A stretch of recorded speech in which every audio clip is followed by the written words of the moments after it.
عبداللہ بھائی آپ نے نہا کر نئے کپڑے تو نہیں پہنے؟ ارے ابو ذر بھائی جمعے کے دن نہانا ضروری ہے کیا؟ ہاں ضروری ہے، نہیں ضروری ہے، ضروری ہے، نہیں ضروری ہے۔ من يهده الله فلا مضل له ومن يضلل کمپٹیشن فلا تھا جس میں میں نے بہت هادي اچھا کرا له اور مجھے میڈل بھی وأشهد ملا۔ أن لا إله إلا الله وحده لا شريك له وأشهد أن محمدا عبده ورسوله أما بعد حاضرین، جمعے کے خطبے کے درمیان مسجد میں جب ہم لوگ داخل ہوتے ہیں تو مسجد کے کچھ آداب ہوتے ہیں۔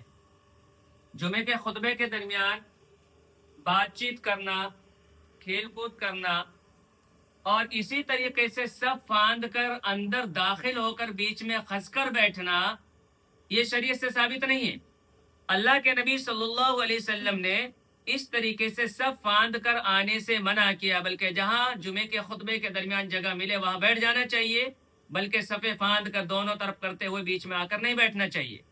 اور اسی طریقے سے جمعے کے خطبے کے درمیان بات چیت کرنا، اس سے بھی آپ صلی اللہ علیہ وسلم نے منع فرمایا ہے، بلکہ آپ صلی اللہ علیہ وسلم نے کہا کہ جمعے کے خطبے کے درمیان جب دو لوگ بات چیت کرتے ہیں تو ان کا جمعے کے خطبے کا ثواب ختم ہو جاتا ہے، بس صرف جمعے کی نماز کا ثواب ملے گا، جمعے کے خطبے کا ثواب نہیں ملے گا۔ اسی طریقے سے بہت سارے بچے آپس میں کھیل رہے ہوتے ہیں، کسی چیز سے اٹھا کے پھینک رہے ہوتے ہیں، یہ چٹائی میں یہ کچھ کر رہے ہوتے ہیں یا کچھ الگ گفتگو کر رہے ہوتے ہیں، یہ شریعت سے ثابت نہیں ہے۔ آپ صلی اللہ علیہ وسلم نے سختی سے منع کیا ان تمام چیزوں سے۔ حاضرین، جمعے کے دن کی جو فضیلت ہے وہ یہ ہے کہ مسجد میں ہم سب سے پہلے داخل ہوں تو دروازے پر فرشتے ہوتے ہیں، جو مسجد میں سب سے پہلے داخل ہوتا ہے تو ان کو ایک اونٹ کی قربانی کے برابر ثواب ملتا ہے۔ دوسرے نمبر پر جاتے ہیں تو فرشتے ان کے نام لکھ رہے ہوتے ہیں۔ دوسرے نمبر پر داخل ہونے کے والے کے لیے ایک گائے کی قربانی کے برابر ثواب ملتا ہے۔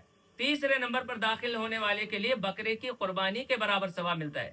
لیکن افسوس ہے کہ آج امت مسلمہ جمعے کے خطبے کے درمیان جب پہنچتے ہیں لاسٹ ٹائم مسلح ہاتھ میں لے کر بھاگتے ہوئے جاتے ہیں، جہاں جگہ ملتے وہیں بچھا کر اور کھڑے ہو جاتے ہیں، جبکہ یہ طریقہ بھی صحیح نہیں ہے۔ جمعے کے دن صبح میں اٹھنا چاہیے، غسل کرنا چاہیے، اچھے صاف ستھرے کپڑے پہننا، یہ مستحب عمل ہے، بلکہ ضروری ہے کہ آدمی غسل کرے، نئے کپڑے پہنے، خوشبو لگائے، عطر لگائے اور سورۃ الکہف کی تلاوت کرے اور آپ صلی اللہ علیہ وسلم پر کثرت سے درود شریف پڑھیں۔